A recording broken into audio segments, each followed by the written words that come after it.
Bonjour à tous et bienvenue pour cette nouvelle vidéo. Donc aujourd'hui j'ai prévu de vous tourner plusieurs vidéos d'affilée, donc déjà deux sûres.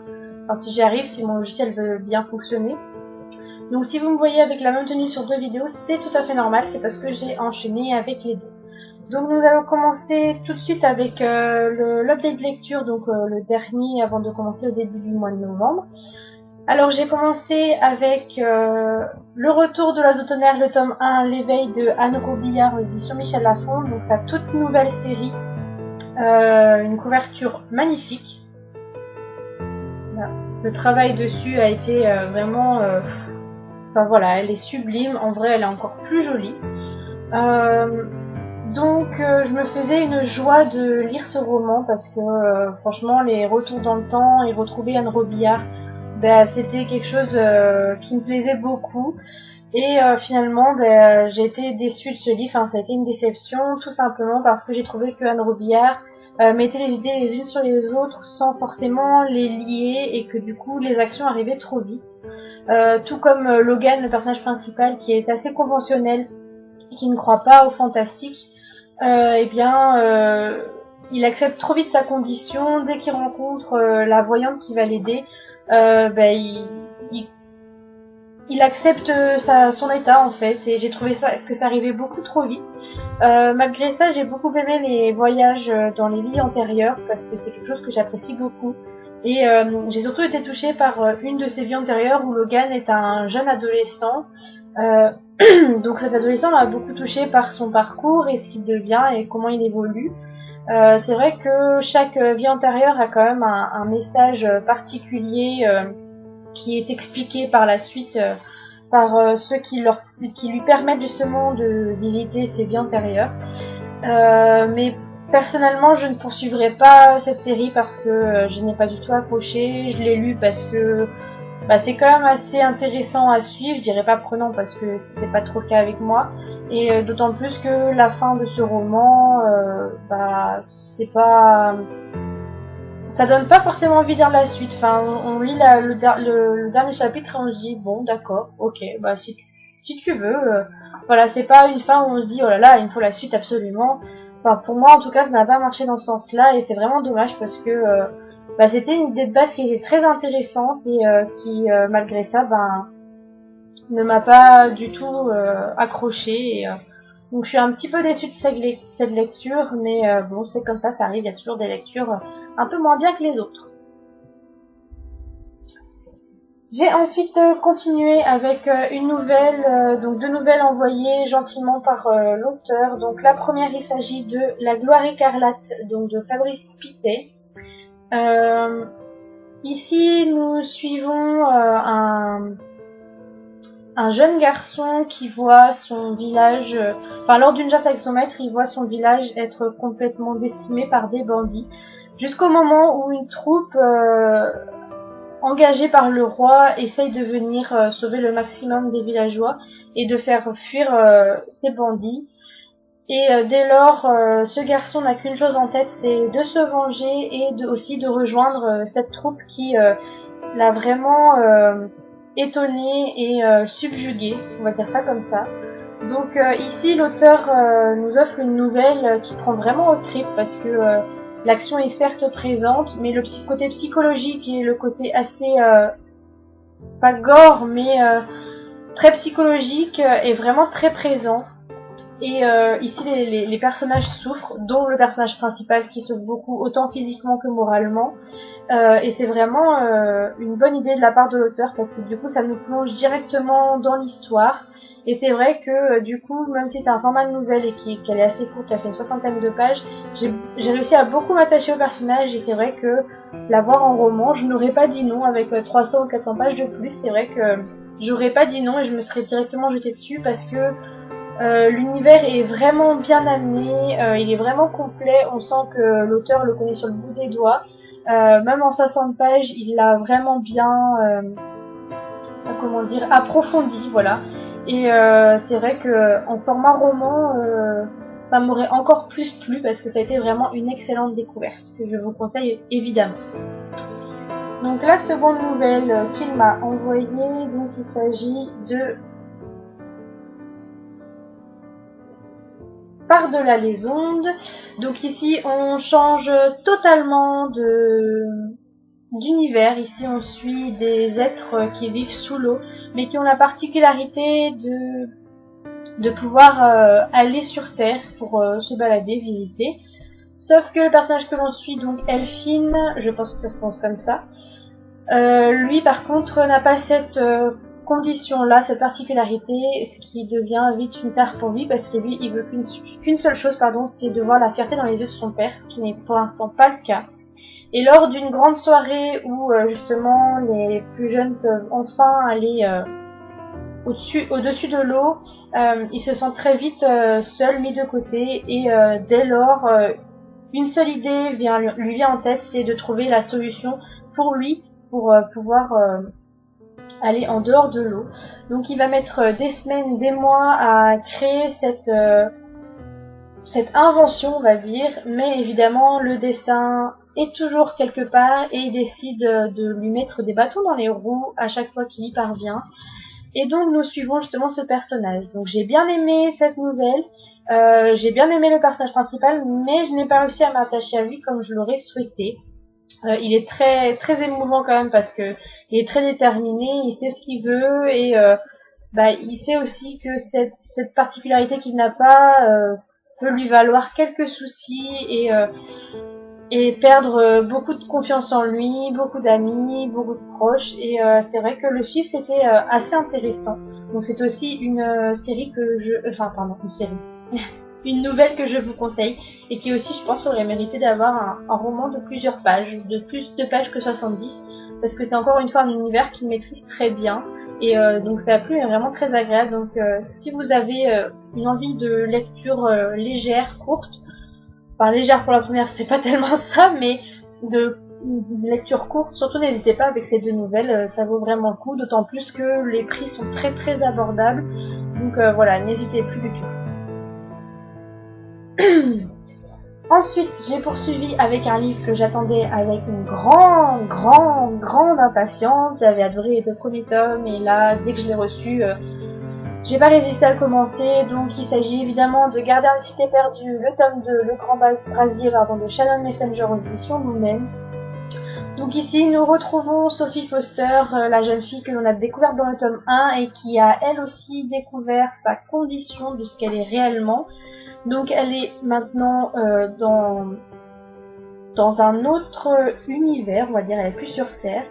Et, pardon, dans ce tome 3, le suspense, l'action et le côté noir sont vraiment mis en avant par rapport à ce qu'on a pu découvrir dans les deux premiers tomes. Moi j'ai été totalement prise dedans, j'avais du mal à décrocher, même quand j'étais fatiguée j'essayais de me forcer à lire parce que je voulais vraiment en savoir plus. Et le gros point fort de ce roman, je dirais, c'est les liens qui relient Sophie et ses amis. Leur amitié est vraiment indestructible, elle est forte, c'est un lien incassable. Dès qu'il y en a un qui n'est pas bien, l'autre est toujours derrière pour essayer de rattraper la chose, pour essayer de lui remonter le moral, pour tout en fait. Ils sont comme les 5 doigts de la main, ils sont liés à jamais, et franchement c'était un beau point que l'auteur a vraiment réussi à aborder. J'étais vraiment touchée par leur relation, surtout vers la fin où là j'ai presque eu la larme à l'œil, faut être honnête. J'ai trouvé ça tellement beau que je suis contente justement qu'elle ait accentué sur ça. Mais en dehors de ça, l'intrigue prend une certaine ampleur. On en apprend beaucoup plus sur le ciné noir et autres, pour ne pas vous gâcher la surprise. On a des réponses à des questions, on a d'autres questions qui arrivent derrière, mais franchement, j'ai été de surprise en surprise avec ce tome 3 et j'ai qu'une hâte, c'est de pouvoir lire le tome 4, qui d'ailleurs va pas tarder à sortir en VO d'après ce que j'ai vu. Il n'y a toujours pas de date en France malheureusement, mais je suis vraiment très pressée de lire la suite. Parce que cet univers, il devient de plus en plus complexe, de plus en plus complet. On remarque avec ce tome 3 que l'auteur a vraiment une imagination débordante. Voilà, c'est vraiment... j'ai vraiment un coup de cœur pour cette série et je vous la conseille vivement. Ensuite, j'ai poursuivi avec une lecture détente parce que j'aime beaucoup cette série et que je voulais la poursuivre et même presque la finir. Donc il s'agit du tome 5 des Filles au chocolat Cœur Vanille de Cathy Cassidy aux éditions Nathan. Donc emprunt au boulot, hein, comme vous pouvez le voir. Voilà. Donc ici on suit Oné, la 5e sœur des Filles au chocolat. C'est vrai que j'appréhendais beaucoup de lire ce tome-ci parce que Oné c'est pas le personnage qui m'a le plus ému dans les précédents romans. Justement, j'ai pas vraiment accroché à elle. Et pourtant, dans ce tome-là, on la redécouvre sous un nouveau jour. On est dans ses pensées, on voit on ressent ce qu'elle ressent et elle devient très vite attachante. Et en fait, c'est une fille qui a un énorme cœur, mais qui ne sait pas comment montrer justement forcément ce qu'elle ressent. Et quand elle le montre, c'est d'une façon assez désagréable pour les autres. Elle fait beaucoup souffrir ses proches. Donc du coup, pour repartir sur de bonnes bases, elle décide d'aller s'installer en Australie chez son père, où elle espère justement redevenir celle qu'elle était avant tous les soucis, donc surtout avant le divorce de ses parents. Et là-bas, elle va se rendre compte que le destin nous fait parfois des frayeurs, parfois nous envoie des mauvaises nouvelles, et elle va être,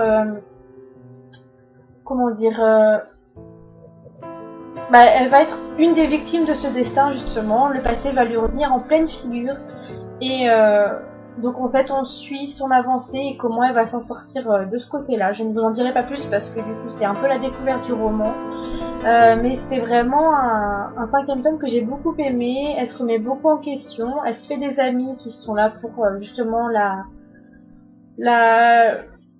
remotiver entre guillemets, même si elles savent pas ce qu'elle a vécu, elles sont là pour elle. Et voilà, c'est vraiment un livre que j'ai aimé. Par contre, le personnage que j'ai le plus détesté, c'est son père, parce que son père, il est très imbu de sa personne. C'est vraiment un personnage... comme il est riche, c'est vraiment le stéréotype des hommes riches. Il se rend pas compte qu'il peut avoir des paroles très blessantes pour ses proches, et du coup, c'est Oné qui en fait l'honneur, on va dire, entre guillemets. Donc c'est vraiment un 5e tome que j'ai beaucoup aimé. J'étais agréablement surprise justement de retrouver Oné d'une autre manière. Et j'ai vraiment passé un très bon moment de lecture. J'ai ensuite poursuivi sur ma lancée avec le tome 6 Cœur Cookie, donc toujours chez Nathan de Cathy Cassidy, avec toujours autant une couverture aussi gourmande, hein, voilà, avec plein de cupcakes. Donc ici la nouveauté de ce roman c'est qu'on suit un garçon. Donc Jack Cook dit Cookie, d'où le titre. Ici donc ce jeune garçon habite avec sa mère et ses 2 petites sœurs. Sa mère a été abandonnée quand son ami a appris qu'elle était enceinte.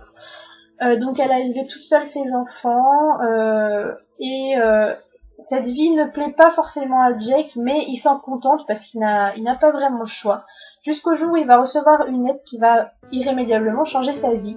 Dans cette lettre, il y a une révélation qui va tout bouleverser, qui va lui faire se poser beaucoup de questions. Au début, il va pas y croire évidemment parce que ça paraît vraiment insensé ce qu'il apprend.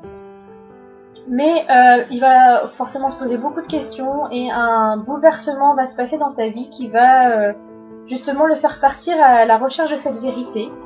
Donc il va partir loin de sa famille sans prévenir, il va s'enfuir, entre guillemets, il va fuguer pour justement découvrir si tout ça est vrai. Pardon. Ou si c'est un mensonge pour se jouer de lui. Je ne vous en dirai pas plus parce que voilà, ça gâcherait un peu la surprise, d'autant plus qu'on sait vraiment ce qui se passe à la fin du tome 5.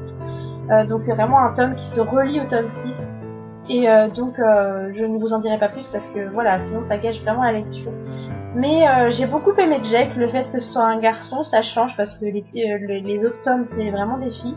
Et là ça change beaucoup, je me suis vraiment attachée à ce personnage parce qu'il est vraiment émouvant, il est touchant. Il est sincère, il est simple, il se prend pas la tête, il essaie de trouver toujours des solutions aux problèmes et franchement, il est vraiment attachant et son histoire, elle est aussi très attachante, elle est assez émouvante et voilà. C'était vraiment un très bon dernier tome. Il me reste encore le tome 5 et demi à lire, donc c'est des petites nouvelles, mais bon, voilà, je Je suis très contente d'avoir découvert cette série et franchement je peux que vous la conseiller pour un moment détente au complet, sans prise de tête, avec des personnages très attachants, avec chacun une histoire. Et le point fort de cette série, c'est que à chaque tome en fait, l'auteur inclut comment on va dire ça, un sujet dur vécu par les adolescents. Donc ça peut être le divorce comme pour Aunais, ça peut être la famille nombreuse, enfin voilà, je vais pas vous dire tout le thème sinon ça gâche un peu la découverte si vous n'avez pas encore lu. Mais voilà, c'est vraiment une saga que je vous conseille rien que pour passer du bon temps et avoir des couvertures gourmandes dans votre bibliothèque par exemple. Voilà. Donc ce sera tout pour cette vidéo update lecture. La prochaine vidéo ce sera les acquisitions du mois d'octobre et là il y a pas mal d'acquisitions. Franchement voilà, j'ai pas de mots tout simplement. Voilà. Donc je vous fais plein de gros bisous et je vous rappelle aussi qu'il y a encore le concours qui est d'actualité qui se termine le 8 novembre. Je vous mettrai tout ça en barre d'infos comme les précédentes vidéos pardon. Donc je vous dis à très vite et je vous fais plein de gros bisous. Bye!